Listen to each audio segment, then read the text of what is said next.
Berita Banjarmasin Show, let's begin. Assalamualaikum Bang Reja, apa kabar nih? Waalaikumsalam, terima kasih Saudara Rijaldi. Host kece nih, host Berita Banjarmasin yang paling kece. Wah mantap. Gimana juga Ya, kabar Bang? Alhamdulillah baik nih. Walaupun malam-malam kita tetap harus semangat. Ya betul, semangat harus tetap dijaga. Betul, setuju sekali. Ngomong-ngomong nih Bang Reja, kan lagi isu-isu tentang undang-undang ya. Kalau di rancangan haluan ideologi Pancasila. Hari ini masyarakat Indonesia itu sangat heboh. Bahkan di Banjarmasin yang lalu, itu telah banyak sejumlah massa organisasi yang turun demonstrasi di depan beberapa provinsi untuk menyatakan sikapnya.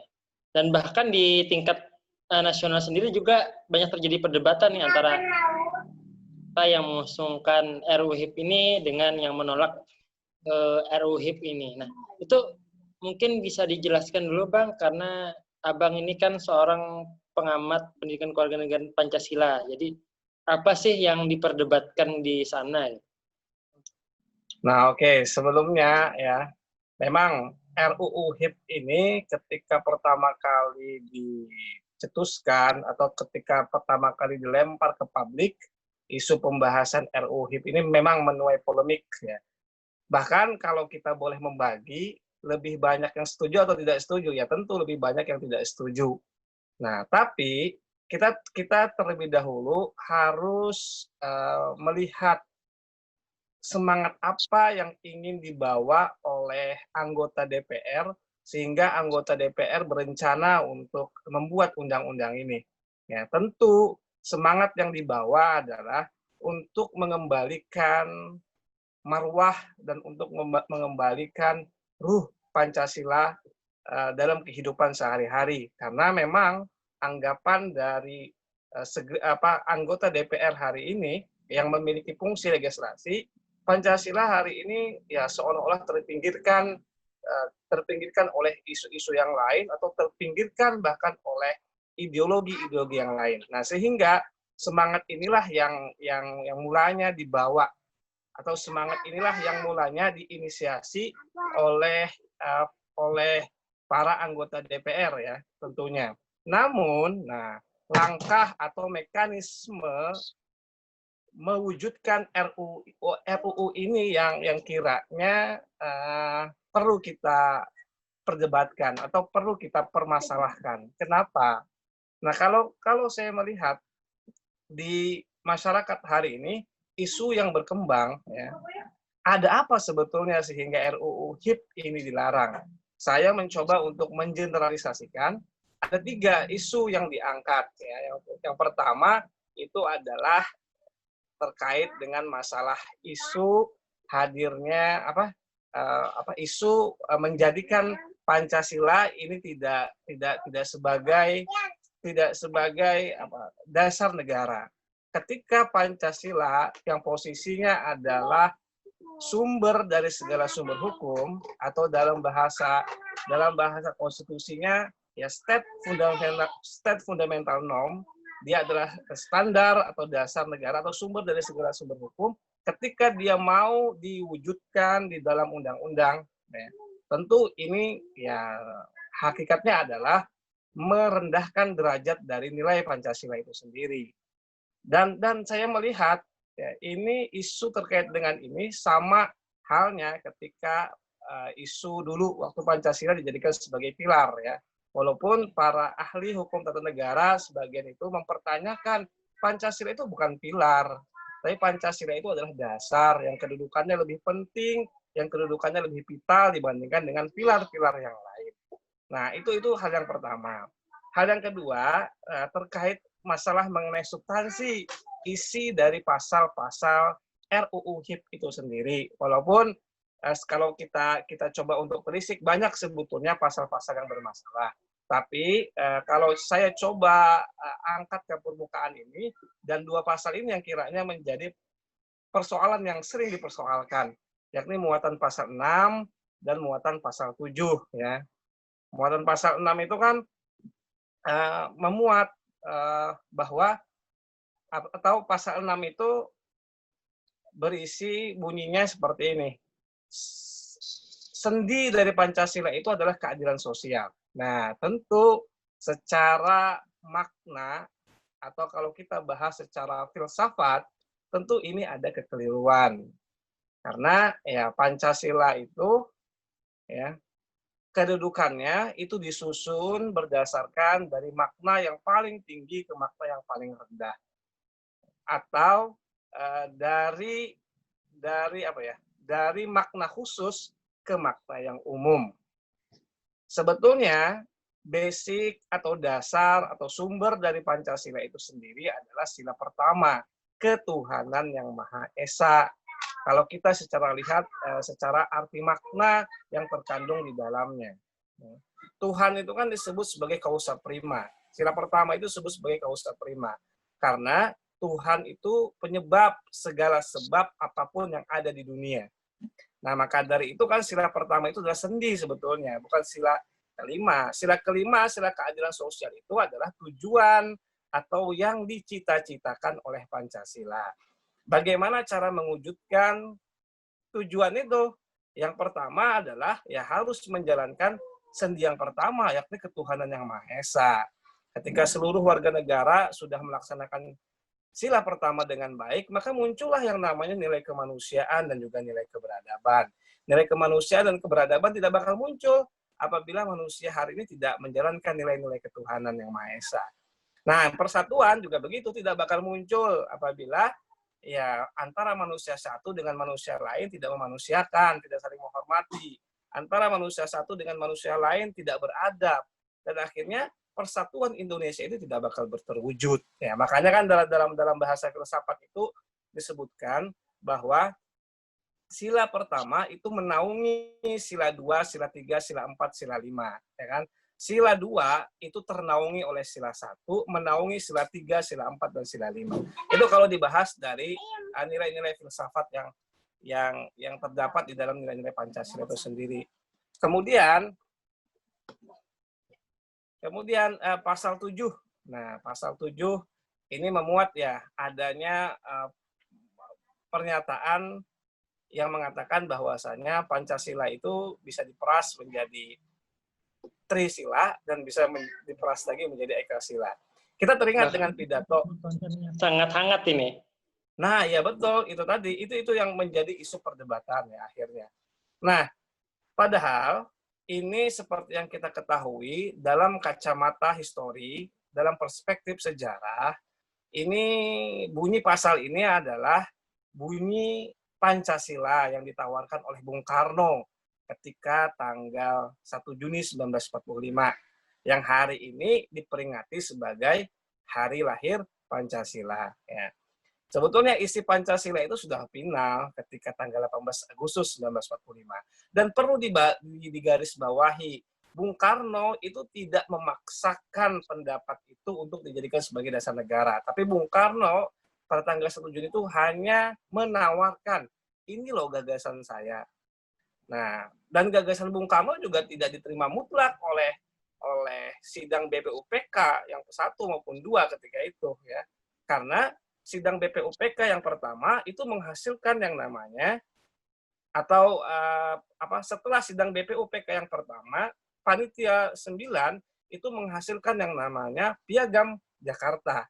Nah, Piagam Jakarta inilah yang merupakan cikal bakal lahirnya Pancasila ya. Lahirnya pembukaan Undang-Undang Dasar 45 walaupun ada sedikit perubahan ya, perubahan 7 kata yang terdapat pada sila pertama itu. Nah, ketika ini mau diangkat kembali di dalam RUU HIP ini, saya rasa ya memang ada upaya mereduksi, ada upaya untuk merinterpretasi ya Pancasila versi baru. Nah, dan tentu ini adalah jadi ini menarik Bang Reja tadi ya. Ada semacam penggeseran nilai. Mungkin tidak penggeseran nilai lagi nih, semacam ada semacam pengurangan yang harusnya dulu seperti ini lalu dibedakan tafsir lagi kan. Nah, dengan iya itu. dengan rancangan undang-undang bahkan. Kalau memang Iya, dalam kelas-kelas hukum juga kan dibahas iya bahwa betul. norma yang sangat abstrak, apalagi kalau teorinya Hans Kelsen itu sangat terkenal. Teori Betul. Ya. norm itu kan bahwa dari abstrak itu sampai konkret. Dan abstraknya itu ya tentu dari nilai-nilai Pancasila kalau kita beracuan di Indonesia. Nah, sehingga Betul. ini juga menjadi semacam kritikan tersendiri mungkin dari Betul. beberapa pakar hukum juga dan dari para pakar yang pengamat di Pancasila. Juga ini menarik dalam perjalanannya ini, dalam RUU HIP itu ada tertuang ketuhanan yang berkebudayaan. Tadi kan Bang Reja juga menjelaskan bahwa ketuhanan yang Maha Esa itu adalah menjadi awal untuk menuju Iya, keadilan betul. sosial. Nah, ini seperti apa Bang Reja? Oke, seperti yang saya katakan ya, ketuhanan yang berkebudayaan itu adalah sesuatu sila yang dicetuskan oleh Bung Karno. Nah, kalau kita bandingkan Pancasila hari ini, ketuhanan itu diletakkan di sila pertama. Sedangkan versi Bung Karno, ketuhanan yang berkebudayaan itu adalah letaknya di sila kelima. Nah, tentu secara makna dan secara filsafat, ya, Bung Karno tidak melihat detail secara jelas ketika itu karena ya bisa disadari Bung Karno bukan orang filsafat ya. Bung Karno adalah tokoh pergerakan nasional dan juga latar belakang keilmuannya adalah seorang arsitek ya, seorang yang berkecimpung di dunia teknik gitu. Nah, ya saya katakan sidang BPUPK yang kedua tidak mutlak gitu, tidak mutlak mengambil apa yang dikatakan oleh Bung Karno. Jadi Pancasila tidak diletakkan seperti yang dikatakan oleh Bung Karno, ketuhanan yang berkebudayaan, tapi oleh sidang BPUPK yang kedua, atau Panitia 9, ya sebelum yang kedua itu, mencoba untuk mereduksi kembali, betul nggak? Apa sesuai maknanya Pancasila Bung Karno? Ternyata setelah dipelajari dan sebagainya, ya kedudukan Pancasila ketuhanan itu harus diletakkan di sila pertama, tidak cocok di sila kelima. Nah, kalau saya boleh jelaskan, kenapa Bung Karno memutuskan berketuhanan yang berkebudayaan. Pertama, karena melihat bahwa agama-agama yang di Indonesia ini tidak hanya atau di Indonesia ini tidak hanya terdapat agama-agama, contohlah misalnya Islam, Kristen, ya, dan lain sebagainya. Nah, di samping itu kata Bung Karno, ada juga sebetulnya agama asli atau kepercayaan asli dari masyarakat Indonesia. Nah, misalnya kepercayaan adanya masyarakat yang percaya menjunjung nilai-nilai kebudayaan dulunya, adanya masyarakat Kejawen, ada masyarakat Keharingan, ada masyarakat Sunda Wiwitan dan sebagainya. Itu coba di apa ya? Coba difasilitasi juga oleh Bung Karno. Nah, sehingga Bung Karno mengatakan ketuhanan yang berkebudayaan. Jadi ada makna yang itu. Seperti yang kita ketahui kan kepercayaan itu baru-baru saja mendapatkan legalitas ya. Dia diakui kedudukannya sejajar dengan agama. Nah, kalau hari ini kan tidak. Karena kedudukan kepercayaan itu setahu saya setelah ada putusan MK tahun 2016 atau 17 saya lupa, tapi yang jelas nah kedudukan kepercayaan itu sudah sejajar dengan agama dan dia diakui sebagai merupakan salah satu bagian dari kekayaan kepercayaan yang ada di Indonesia. Nah, mungkin itu. Nah, saya kembali ya. Yang ketiga nih. Yang ketiga yang dipermasalahkan dari RUU HIP itu adalah bahwa RUU HIP ini tidak merujuk, tidak menjadikan rujukan, tidak menjadikan dasar dimuatnya TAP MPRS nomor 25 garing MPRS garing tahun 1966 tentang pembubaran dan pelarangan ideologi komunisme, marxisme, leninisme dan sebagainya. Sehingga ada isu yang beredar di masyarakat bahwa RUU HIP ini ya nanti juga akan takutnya akan membawa embel-embel dari ideologi-ideologi yang tadi. Nah, sehingga kan banyak protes, banyak unjuk rasa, banyak LSM, kemudian ormas-ormas kemasyarakatan, kemudian juga ormas keagamaan, juga purnawirawan TNI dan sebagainya yang merasa bahaya kalau seandainya RUU ini tidak merujuk kepada ya TAP MPRS itu. Nah, ini jadi tiga isu inilah yang seolah-olah menjadi hal kenapa gitu RUU ini dianggap bermasalah. Kenapa RUU ini mendapatkan penolakan keras ya. Ya, saya katakan keras karena hampir terjadi di seluruh Indonesia kejadian unjuk rasa. Nah, jadi ya saya mencoba mengeneralisasinya ada 3 hal ini. Jadi seperti itu. Ya, semakin menarik nih Bung Reza terkait dengan kenapa tadi kan sejarah adanya Ekasila, Trisila, terus kebudayaan kan. Sampai hari ini kita Pancasila yang ada ini adalah kesepakatan dari Panitia 9 berdasarkan musyawarah.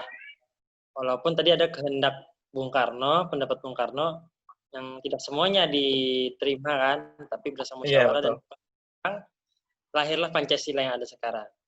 Nah, Bung Reza sendiri nih sebagai pengamat, apakah setuju dengan RUU ini atau menolak? Kalau pendapat saya tidak setuju. Kenapa? Nah, pertama adalah negara lain sibuk membahas tentang bagaimana perkembangan teknologi, bagaimana perkembangan ilmu pengetahuan, bagaimana caranya kita beradaptasi dengan itu, dan hari ini bagaimana cara kita memecahkan virus ya, menyembuhkan sekaligus memutus rantai dari COVID Corona ini. Tapi hari ini kita dari dulu hingga hari ini kita sibuk aja membahas tentang dasar negara. Yang pada mulanya dasar negara ini sudah final sebetulnya pada tanggal 18 Agustus 1945. Walaupun banyak ya. Sudah selesai gitu ya padahal. Iya, sudah padahal iya seolah-olah banyak sekali atau masih ada orang yang tidak puas dengan keputusan pada sidang PPKI yang pertama itu. Nah, dan ini terjadi juga berkali-kali ya. Sebutlah misalnya ketika sidang BPUPK yang kedua sudah menghasilkan Piagam Jakarta, kemudian ini juga mendapatkan protes kembali di sidang PPKI yang akhirnya berubah menjadi pembukaan Undang-Undang 1945. Nah, kemudian ketika tahun 1959, ketika Undang-Undang Dasar 45 coba dibuat kembali, yang mana dibuatlah suatu dewan yang namanya Dewan Konstituante, karena pada saat itu kita menggunakan UUDS kan, UUDS, Undang-Undang Dasar Sementara, kemudian dibentuklah Dewan Konstituante. Tugas dari Dewan Konstituante ini adalah membuat undang-undang dasar yang baru. Bayangkan, 9 tahun mereka dibuat, tidak bisa menghasilkan undang-undang dasar yang baru. Kenapa? Karena ya tadi kembali lagi ke sidang PPK itu terjadi perdebatan yang luar biasa. Antara golongan A dengan golongan B dengan golongan C menginginkan apa kira-kira yang cocok. Nah, maka dari itu ketika tahun 1999 keadaan Indonesia sangat genting ketika itu, dan akhirnya ya keluarlah dekret itu yang salah satunya ya kita kembali ke Undang-Undang Dasar 1945 karena Dewan Konstituante dianggap tidak bisa bekerja, tidak bisa menghasilkan suatu produk Undang-Undang Dasar yang baru. Nah, apakah setelah zaman Pak Harto itu tidak mendapatkan pembahasan kembali, itu juga kembali dibahas mengenai dasar negara, sampai hari ini itu juga dibahas masalah dasar negara. Jadi tidak habis-habisnya gitu. Ada kelompok-kelompok yang masih tidak puas dengan ini, dan yang paling bahaya adalah menurut saya adanya interpretasi penafsiran yang baru terhadap nilai-nilai Pancasila ini ya. Ya seperti yang disebutkan oleh Bung Jaldi tadi, ya karena Pancasila ini sifatnya abstrak ya. Jadi ya itu salah satu kekurangannya sehingga muncullah yang namanya interpretasi atau penafsiran yang baru. Walaupun hakikatnya penafsiran itu bertentangan dengan penafsiran para pendiri atau pencetus Pancasila itu sendiri. Makanya di dalam tulisan itu saya selalu di paragraf awal itu menekankan, kalau kita mau lihat penafsiran dari nilai-nilai Pancasila itu, kita harus kembali lihat penafsiran para pendiri bangsa dulu, karena mereka lah yang ya mencetuskan atau mereka lah yang istilahnya merumuskan nilai-nilai Pancasila ini. Nah, jadi seperti itu Bung Jaldi. Ya, terakhir mungkin nih untuk closing statement, kira-kira nih apa nih pesan untuk para pemuda sekarang? Oke, yang pertama adalah pemuda ya. Pemuda itu identik dengan orang yang selalu mencari sesuatu, selalu ingin mencari sesuatu gitu. Dari manapun asal, rasa penasaran yang sangat tinggi. Nah, saya boleh istilahnya sedikit mengadaptasi bahasa agama. Kalau kita belajar agama kan pertama kali yang harus kita pelajari itu adalah ilmu tauhid. Nah, baru kemudian kita belajar ilmu fikih, kemudian baru kita belajar ilmu tasawuf. Karena kalau saya mengambil bahasanya Imam Ghazali, nah, bahwa ilmu tauhid itu adalah ilmu tauhid itu adalah apa ya? Pondasi kita. Nah, pondasi ilmu kita. Kemudian fikih itu adalah tihangnya. Sedangkan tasawuf itu adalah atapnya. Ibarat kita membuat sebuah rumah. Nah, begitu juga hari ini pemuda itu sangat suka sekali mencari sesuatu yang sifatnya dalam tanda kutip lah ekstrim dan lain sebagainya, tanpa terlebih dahulu belajar identitas, belajar ciri khas dari nilai-nilai bangsa sendiri. Sehingga banyak pada akhirnya pemuda-pemuda kita yang seolah-olah berperilaku, bertindak di luar dari core nilai-nilai Pancasila itu sendiri. Saya katakan ya, Pancasila itu tidak pernah menentang agama. Ingat, Pancasila itu tidak pernah menentang agama. Kalau Pancasila itu menentang agama, mana buktinya? Tidak pernah Pancasila itu menentang agama. Nah, inilah kehebatan dari Pancasila. Pancasila itu dia menemukan daulah Tuhan dengan daulah rakyat. Mempertemukan kekuasaan Tuhan dengan kekuasaan rakyat disatu padukan. Kita tidak negara yang berbasis agama, kita juga tidak negara berbasis sekuler ya atau liberal, tapi kita memadukan antara kekuasaan Tuhan dengan kekuasaan rakyat. Maka lahirlah yang namanya sila pertama, itu ketuhanan yang Maha Esa. Jadi pesan saya, pelajarilah, dalamilah nilai-nilai Pancasila dalam kehidupan Anda. Kemudian ya setelah itu terserah Anda mau belajar ideologi apapun atau ajaran apapun. Ajaran liberal kah, ajaran komunis kah, atau apa dan sebagainya. Yang penting ya kita memiliki fondasi yang kuat. Nah, jadi itu pesan saya kepada pemuda. Karena kan banyak sekali nih pemuda hari ini yang barbar sekali, mengaku saya tidak bertuhan, mengaku saya bebas saja melakukan apapun. Nah, itu kan sebetulnya bukan konsep dari bangsa kita. Nah, itu akibatnya karena dia tidak memahami. Nah, jadi itu mungkin Bung Jaldi. Terima kasih nih. Terima kasih nih Bang Rejan sudah sama-sama memaparkan nih dengan panjang lebar terkait dengan Pancasila juga dan bisa menjawab isu-isu yang beredar sekarang. Berita Banjarmasin Show, let's close.